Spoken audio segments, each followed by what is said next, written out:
No ready. problem. Hi, everybody, and welcome to another episode of Journeys to Belonging. On my episode today, I have someone that I'm not really sure when I met her online, but it hasn't been a really long time.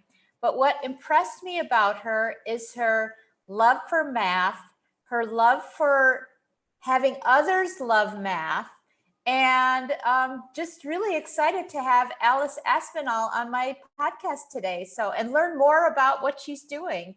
Hi, Alice. Welcome. Hi, Eileen. Thanks for having me on. I'm so happy to be here. Really grateful. Thank you. Oh, you're welcome. And I'm really grateful that you have time because I know how busy you are. So I didn't really say very much or anything at all other than you, Alice Aspinall, and math. There's so much more to you than that. So please tell our listeners all about what you're into, what you're doing. Yeah. Thanks, Eileen. Yes, my name is Alice Aspinall. I am a high school math teacher by day. I've been teaching high school math for about 13 years now. Before I was officially in the classroom, I did a lot of tutoring in mathematics from kindergarten all the way up to grade 12. And I've also taught at the college level. So I've been in the math teaching world for quite a while. Mm-hmm. And on the side, I have this, like, since my children were born, my children are 6 and 8 now, I have this sort of side passion for getting people to really learn about math and what makes it so enjoyable and fun and interesting. And so that's what I sort of do with the younger ages because of my children. So that's sort of an aside because I do teach high school, but then I have like this side passion of mine. And along with that, I have written children's math books, and I run social media accounts that provide parents, educators, any grown-up really, with ideas to start math conversations with the young people in their lives, with the hopes that we can create now a new generation who loves math, and it doesn't have as much math anxiety as the current generation does. Yeah. Oh, so I'm so excited to talk to you about all of that. And we'll get into all of it actually in my questions. But the first question I always ask my guests is, if I mention the word belonging or feeling a sense of belonging, what's the first thing that comes to mind? Well, to me, thinking about belonging in the math sense is so important because math has traditionally been a subject that has been reserved for only a special few, right? We used to believe that you were born with the ability to do math or you weren't. And so there was like a math person or not a math person. And that became very evident in math classrooms and the math world. And that is not the case. There has been a lot of research now, thanks to people like Dr. Joe Bowler, who have shown that there is no such thing as a math person. We are all born with the ability to do math. And so that needs to now become evident within our math classrooms. And so when I hear belonging, I think of my math classrooms, and do the students in my classes feel like they belong in a math class, whatever the level may be or whatever the grade may be. And I think that starts at a young age. It starts well before they get to my classrooms in high school. They've already made up their mind by then, and then we're working really hard to try to change their mind. Mm-hmm. Yeah. Oh my gosh, yes, there's so many connections, so many things I'm thinking about, because I was an elementary teacher, a third grade teacher, homeroom teacher, of course, so I taught math. And I did that for 4 years. Then I was principal, but my last sort of job was 5 years as director of a foundation program, a pre-college program for students who didn't succeed in getting the high enough score in order to take regular undergraduate math classes or English classes. And I'm going to tell you a really quick story, which connects to exactly what you said. So of course, these students who weren't doing well in math, didn't score well enough, had already, like you said, like your high school students, had already formulated in their minds that they weren't good at math. And no matter how many semesters of extra math that they were going to take, they were never going to get there. And one day I had a father come in front of his son, who was already begging me to please just pass me out of this misery. And I said, but you're going to have to take math in undergraduate. His father said, well, I'm not good in math. So my son's, like it's in the genes. So I'm not good in math. My son's not good in math. And so let's just, move this along. And I thought, please don't say that in front of your son. That is not true, first of all. So yeah, I'm so glad that you've talked about that. So that's what I really want. Yeah, go ahead. We hear that kind of a thing all the time from parents. And so, we're trying to change mindsets, both parents and educators of other disciplines. And we don't want to hear that kind of language around students who are already struggling to believe that they belong in the math world. Right. And they're already feeling like they're not succeeding. And so this is sort of an excuse for them, but it's so unfortunate. So as a math teacher who strives to inspire everyone, not even hopes, but strives to inspire everyone to love and learn math, share just how you got started on this journey. I know you mentioned your 2 young daughters and that you had tutored math, but sort of go back and how did that all really get started? Yes, so my children, I have 1 boy and 1 girl actually, and they are like, when they were very, very young, and I have a lot of friends too who have children who are very young. Those friends, fellow teachers or not teachers, they would ask me as a math teacher, what can I do to help my child be successful in math later on? I had one colleague tell me that math growing up was always an out. Her parents said to her they were never good at math, and so that was the one subject she was allowed to fail. She was allowed to fail math because they knew that they were never good at it, and they didn't care what she got in it. She just had to do her best. And she didn't want to do that to her children now. Like, she really wanted to push them to do well, not give them that escape, right? Like she was given. And so it kind of started a few years ago. I had read Joe Buller's book, Mathematical Mindsets, which combines like Carol Dweck's research of growth mindset with mathematics. It's a phenomenal book. I had read that to help me with my own teaching. And that was really a crucial turning point for me in my teaching career. And then that, coupled with the friends of mine who were talking about math and how to build this better relationship with math for their children, I went looking for a children's book that addressed this fear of mathematics for kids. Like in my house, we really like books. We have a book for every milestone, like the potty training book, or you're going to be a big sister book, right? Like all of those milestones. We have a book for everything. We love books. And so I thought there must be one about math, and I couldn't find one. Oh, and so that's not specific to math at that time. Now there are a lot, and they're all great. But at the time there weren't a lot just specific to math. Lots of growth mindset, but nothing specific to math. And so that's where all of this began. I set out to write a book about growth mindset specific to math that incorporated the ideas that I had learned from Joe Buller's book and other research that I had done, and then with some experience that I've had implementing these ideas in the classroom, and the success that I've had implementing these ideas in the classroom. And from that came like my social media accounts, which then offer parents and grown-ups free ideas. So it all just started really with conversations with other parents who wanted something that they could use with their kids. And I thought a book is a great idea because we love books, and many people like, to bring a story to make things real for their children, right? And so that's really how everything started with me, my children, my friends, that moment where I started learning about this in my classroom, and it all came together. Yeah. Oh, that's so amazing. And I can see it happening, somebody who's really passionate about the subject and then seeing that others really want to learn more about how they can become more comfortable with the subject, and then you looking and not finding something. So since we're talking about your first book, I'd love for you to talk about that first book and then the other books that you've written, because that's not the only one you have.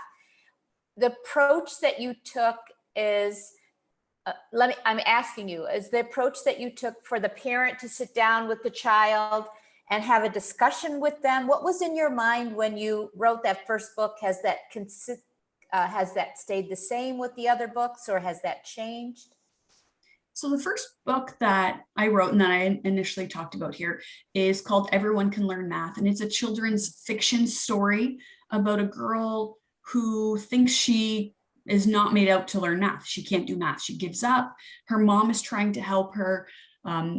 Her teachers try to help her. She's just convinced that she can't learn math. And so in this story, she has conversations with friends, and she kind of realizes all the things that her friends are doing took a lot of hard work and practice, and they didn't give up. So maybe she can reapply this idea to learning math. So through the help of her friends, her teacher, her mom, she goes back to it and has some success and has that good feeling.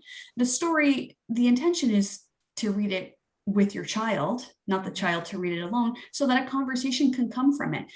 Because although it's a book about math, I think the lesson there is still about productive struggle and perseverance, Right. and can be applied to lots of other things too. So there can be a conversation around that with your child when you're reading it. Mm-hmm. Yeah. And do you see teachers also using it in the classroom? Yes, I have had a lot of teachers tell me they use it in the classroom. It's a popular read aloud at the beginning of the school year, first day of school, setting the tone for the math classroom right from the beginning. So I have seen a lot of teachers use it as a read aloud, and I've seen teachers. I had a professor in college contact me and tell me he read it to his class in college, his math class, Wow. because he was having some negative attitudes in his class, and that they really enjoyed it. So I think everybody enjoys a nice story time once in a while. And teachers are Yeah. doing really great things with it too, having their students then create their own stories about overcoming math anxiety, journals, reflecting, and that sort of thing, which I think is really good too. Yeah. And then do you find that as a result of talking about it and putting it out there in a safe environment? So, we talk about belonging. They have to feel that the environment is safe for them to be able to share that, because it's difficult for us to say, well, I don't feel I'm really good at math, and I'd like to get better, and I have anxiety over it, or I'm anxious about taking tests and so forth. So where do you see that going in terms of how it's helping students being able to talk about it? Because obviously, if I have math anxiety, because I write about it, doesn't necessarily mean that I've overcome it. So what do you suggest that teachers and parents could do to kind of, now you've opened the door, how do you continue that journey with them about it? Yeah, I totally agree. Math anxiety is a really complicated issue. It's real for people who are experiencing it. So I think that the most important thing for teachers and parents is to acknowledge that the math anxiety is real, that students are feeling it, and that it's a real feeling. And I always think if they are experiencing this math anxiety, that is taking up space in their brain, that space that cannot be used to then learn math and struggle through the math problems, which is really what we want. So we have to try to give some more space in the brain, alleviate some of that math anxiety, so that then they can learn math. That's a really tricky thing to do, because coupled with that math anxiety can be years of math trauma, can be systemic. Some of our marginalized students have experienced, have been put in situations where they've start to believe that they can't do math because of their ethnicity. There's it's very complicated. Wow.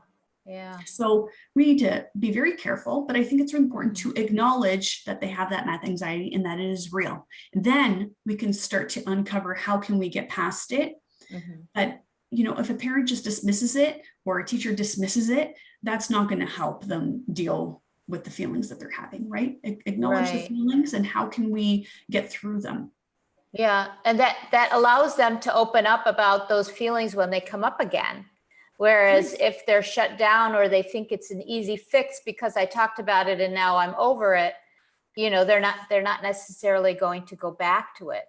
Yeah, and are they as likely to open up to you and work with you to get past those feelings if they don't believe that you believe Mhm. that they're having real feelings and that they can get past it, right? We want our Yeah, students to really feel like we believe in them.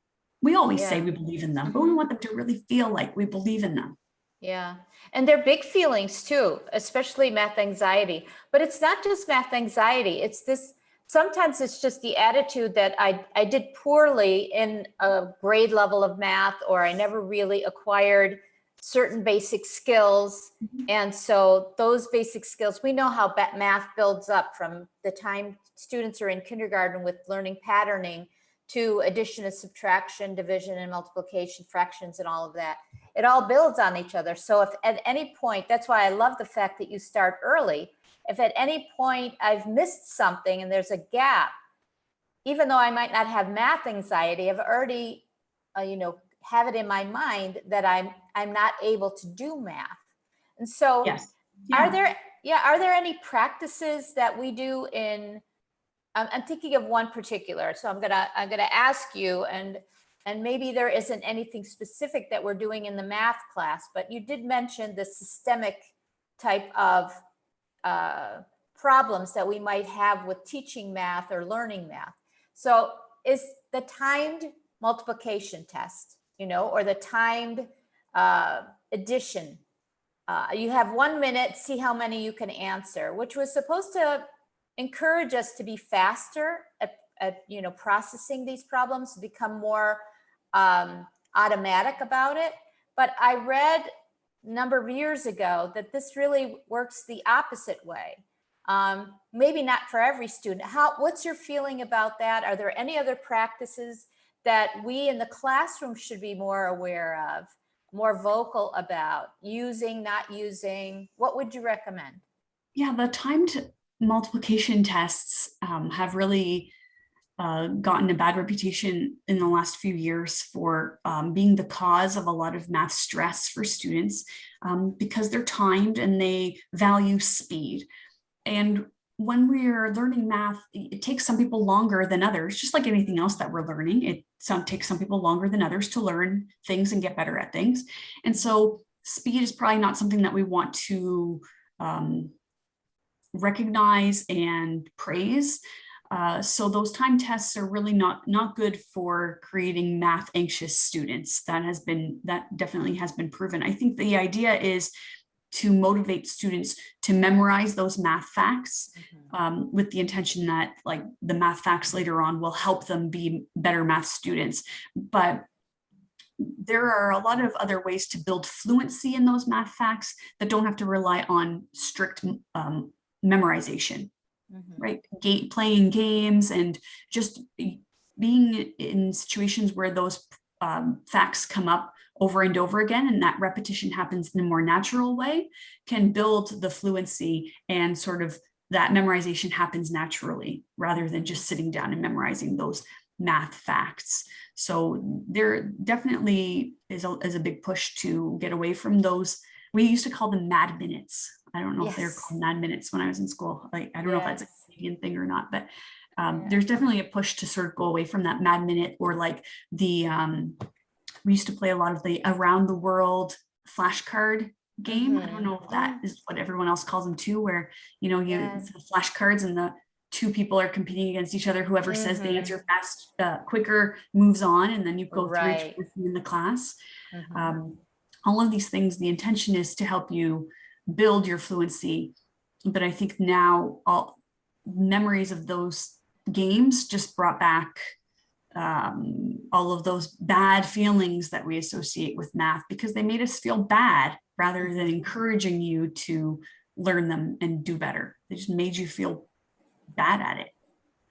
Right. Yeah. There was sort of a working with the deficit that I couldn't think as fast. And so Yeah, there so was really, something wrong. yeah, Yeah. we don't want to praise that speed now. We want to praise the thinking and the struggling and the process in learning math, with the understanding that everybody gets there at a different pace and in a different way, and that's okay. Yeah. I know there was a lot of debate about Common Core math for a while. I don't know if that's gone away or not, but for me, when I first started teaching third grade, the math textbook that we chose, it was a very brand new school. We had just opened up. I was the only third grade teacher, and we were only elementary. And the math book that we were using was Addison Wesley, which is not even a company anymore. I think they were bought out by some bigger publishing company. But what I loved about it, it was very project-based, very task-based. And I was teaching all English language learners. And so it was great because we were able to do those tasks, and they were authentic tasks, like planning a party to learn money, and you know, a pizza party to learn fractions and things like that. Is that something that you would recommend for younger students and for older students?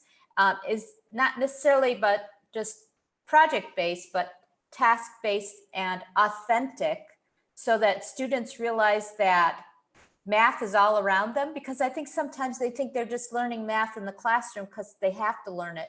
But math is everywhere, isn't it? Yes, yes. I'm so glad you brought this up, Eileen, because this is exactly what I'm trying to show people in my, like on my Instagram and Twitter, and I'm on Facebook. I am trying to show people that math is everywhere around us. We can find math everywhere in the world if we're looking for it. And those moments provide opportunities for us to have conversations about math with our children or students in a natural way, so that they don't think that math is just in the classroom on a worksheet. So I'm a really big believer of looking for the math. I have a series of books, Look for the Math Around You. So we want to find where math exists and use it as a chance to talk about that math. And I'm talking like brief conversations, just a few minutes long, but take that opportunity when you're going for a walk and you see numbers or you see lines or shapes somewhere. Talk about the math that exists there, because then students start to value the math that they're doing in the classroom as well, as like, oh, that connects to that one time I had that talk on that walk about a shape I saw, right? So we're connecting it and we're seeing that it exists all around us, and it's fun and it's happy and it's light, and it's not just worksheets sitting at your desk. So that's really what I'm trying to bring to the table with all of my social media posts. I try to post, I won't say every day, but I try to post often with new ideas. I know that often as English second language teachers or multilingual teachers, I don't know what term they're using now, we focus on the vocabulary, and often content teachers don't realize that they're also teaching English. And so, but there is so much vocabulary in everything, but especially in math. And often the problem with my students in the Math Foundation program was they just didn't understand or know the basic terms. So is that something also that you talk about either in your blog or in the books, about the amount of basic vocabulary we need to know in order to associate it with math and understand the concepts of math from the beginning? Yeah, math concepts have a lot of different vocabulary. In math, I find there's more than one word for the same thing, like lots of different words to describe the same thing. So it can be overwhelming. The advice that I would give is, like, when we think about real world math, we think about word problems. And I think like word problems in a textbook. And I think sometimes those are really wordy. And then that is an automatic barrier for students. whether they're English language learners or not. I think that those word problems sometimes you put up that barrier immediately when you see them, because they're very wordy, and that can be difficult. So I think if we approach real world math as finding math in real life and then starting to slide that vocabulary in as you go, the more you see the new vocab, of course, the more you get used to using it, and then it doesn't feel different or new, right? So that's how I would approach that. Yeah. You just published a book recently. I don't know, is it your third or fourth book or more than that? How many books do you have out now, Alice? So that's my second fiction book. That's sort of the sequel to the first Everyone Can Learn Math. It's a fictional story as well. I have a 6-book series that's a nonfiction. It's like a photo book with prompts so that you can start conversations about math, looking for those opportunities around you. So that book that just came out is called Let's Explore Math, and it's actually a book with 4 short stories in it, same characters as the first one, but there's a lot more math in this one. So they've encountered a situation they're in that requires them to solve a math problem, and they talk it out together. And it also has a lot of math visuals, I'm calling them. Like I have pictures of showing the math and the thinking in sort of a different way, not such a traditional way.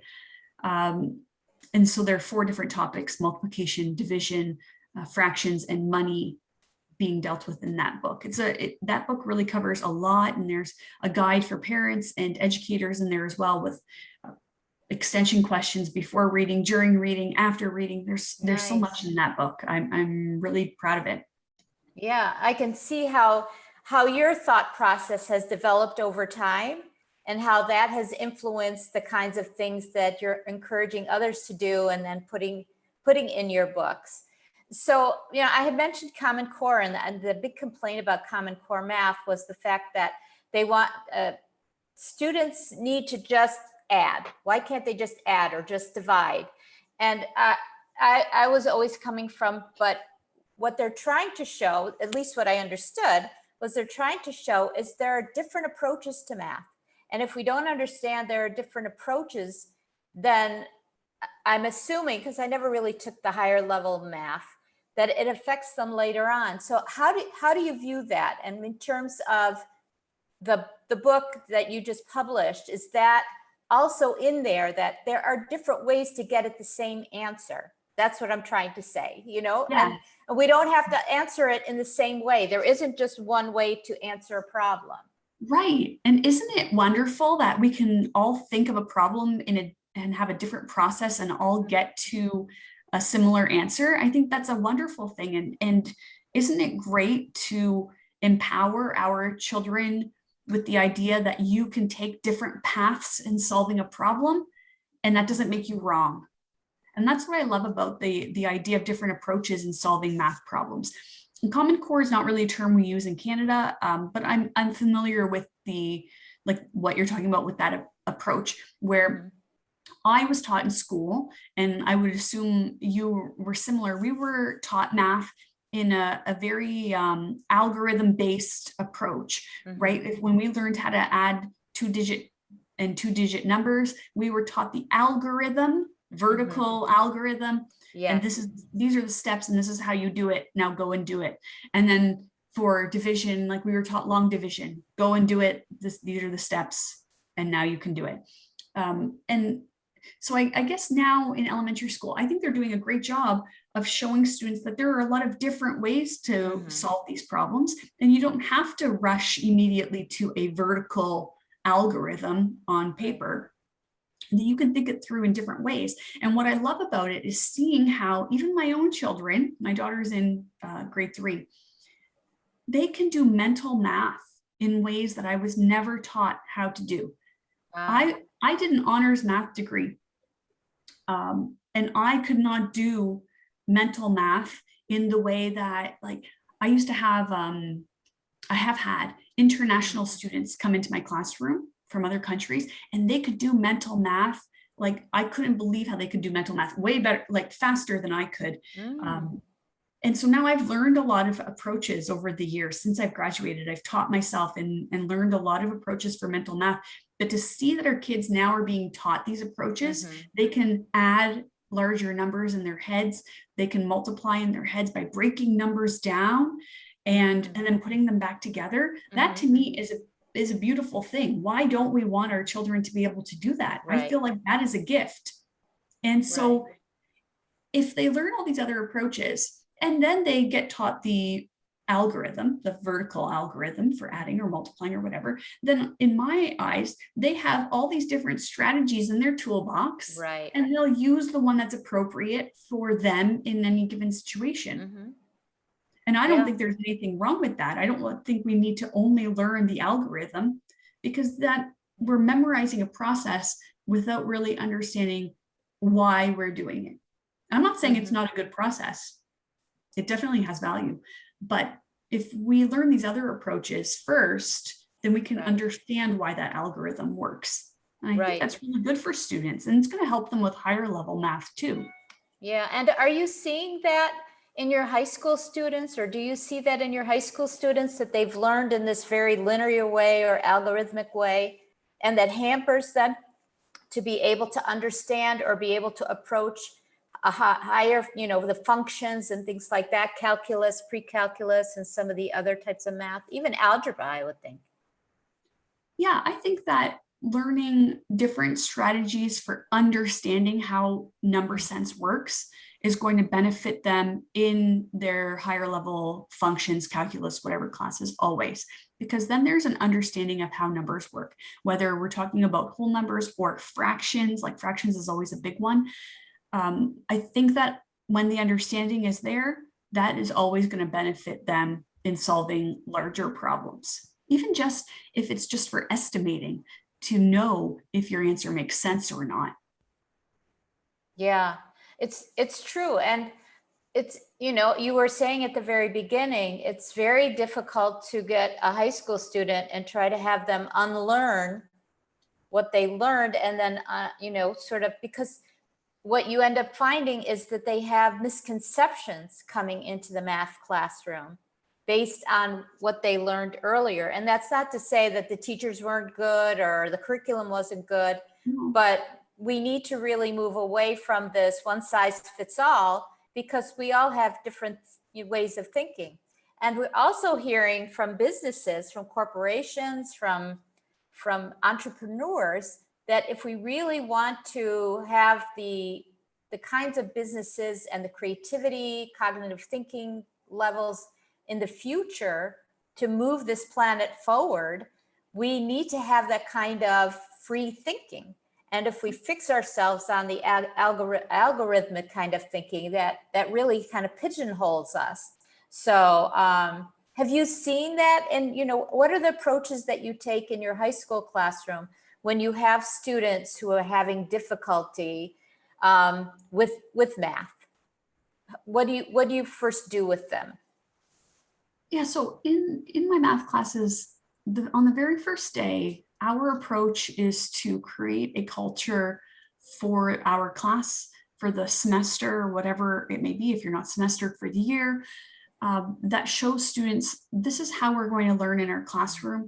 And we want to set that tone right at the very beginning so that they know what to expect. And for us in our high school classes, that means problem solving, collaboration, showing our thinking. And all of these approaches are really from the thinking classroom and Peter Liljedahl's research. I don't know if you're familiar with that, but it's phenomenal stuff. And we've been implementing it for years. And the idea is, like you said, corporations want students who have soft skills, who can work with each other, who can think out loud and process their thinking and problem solving, right? And so this is allowing our students to gain those soft skills while at the same time learning the math as well. Of course, the math is important, but really, what do we want our kids who are not going into a university program for math or something that uses math, what do we want them to learn? The soft skills that are going to make them successful in the job world, right? Mhm. So those strategies from the thinking classroom, coupled with growth mindset approaches, have really changed the culture in our high school math classrooms. And we're seeing students who really like math class, who believe in themselves, and look forward to coming into class now. And that did exist and can exist in the traditional math Mhm. classroom where independent work is valued. But I think for some students, it's really a different atmosphere and really needed for them. Right. Yeah. I mean, we're not looking for the one size fits all. So as we're saying, there isn't a wrong or right way to conduct a math class, but there are things that we could be aware of because we want to make sure that in order to give our math students a sense of belonging in the classroom, that we need to open ourselves to learning about other approaches, so that if this particular approach doesn't work for a student, that we have that sort of uh, pocket full of tools to be able Right. to pull out and help them. Right. Just like we want our students to have lots of different options. Mm-hmm. And we also want to provide them with different approaches as well. And that's not to say that we don't get a student who does not like the collaborative approach. Some students really Sure. want to work independently. Mm-hmm. And so maybe it's a mixture. Everything has its place. I don't Absolutely. devalue doing the traditional Mm-hmm. way sometimes, right? It really depends on the group of students and how things are going. There's no one way to do things. Right. Yeah. And I think it's just expanding our own abilities to be able to approach and be willing to listen to students if they come up with a different approach for the right answer. Often we've heard of situations, I don't think it happens as often now, hopefully, where a teacher has said, no, I needed it in this particular way. And even though you got the right answer, I didn't see that the steps you used got you there like I wanted you to go there. You did it differently. And of course, that sends the wrong message to the student. I don't think that happens as often now, but we really need to open ourselves up to the fact that if we tend to do that, or our curriculum guides us to, we have to have this type of answer because the end of year test requires them to know that method, there are still other ways that we can expose them to Right. seeing other things, right? Yeah, that's a good point because it's complicated. Sometimes our curriculum has a hold on certain situations and methods, and I can, especially in the higher level math classes, I can appreciate that there are times when we need to see things done a certain way to honor a curriculum expectation or something. But there's still leeway in many different situations Right. to offer those different approaches. Yes. And as we see, we really need to find that leeway or find that space in order to be able to let students take advantage of that. And if we have an end of year test, or we have a standardized test or something that requires them some kind of state outcome or province outcome that they need to, know about, that's fine. But there's nothing wrong with exposing them to a broader range, so they do have this growth mindset, which they need, like you said, the soft skills, we call those, they need to have all of those skills in order to be able to do that. And in terms of being able to take care of themselves in the future, financially, economically, cooking, which is all to do with math, building, understanding if they need to buy a carpet, they need to understand and feel good, have that self-efficacy about math. And if they Right. don't, my mom failed math in high school in 1942 or whatever. And so she only got a diploma.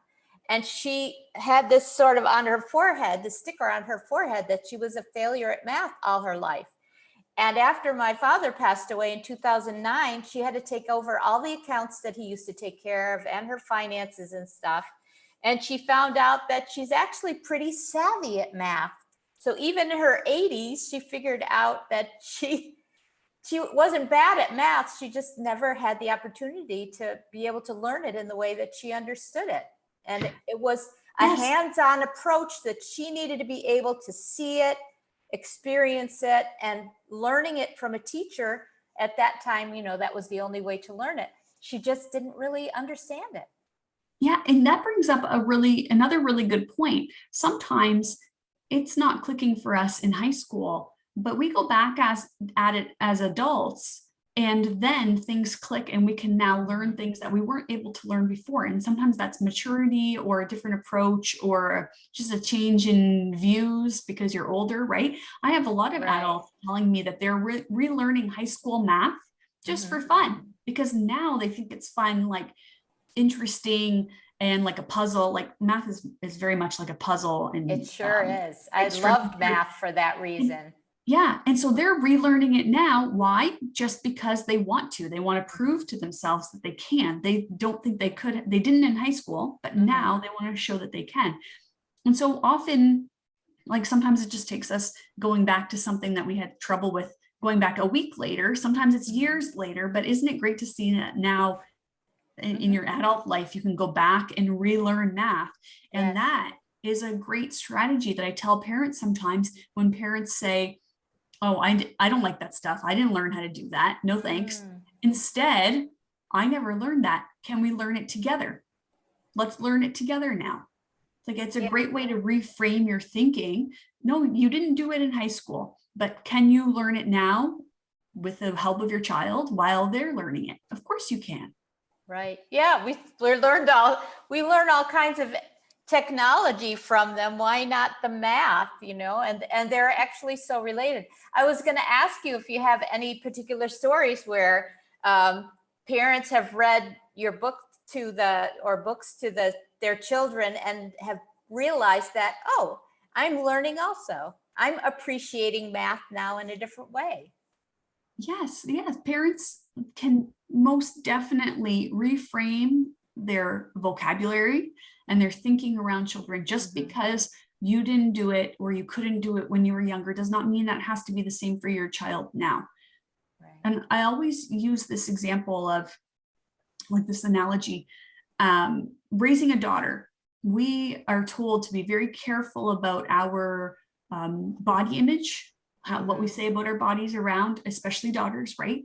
And so why can't we use that same frame of mind now with learning math? Why do we want to tell our kids that they're going to be bad at math no matter what because you were bad at math? We don't want to do that to our children, right? I don't want to tell my kid, I'm a terrible drawer. Don't bother learning how to draw. You can't draw. Like, why would we do that? But for some reason, it's okay to do it with math. Like we've just said it's okay, right? As a generation, we're okay with saying that about math, but not other things. So we would never dream of saying, oh, I can't swim, so you're not going to learn how to swim either.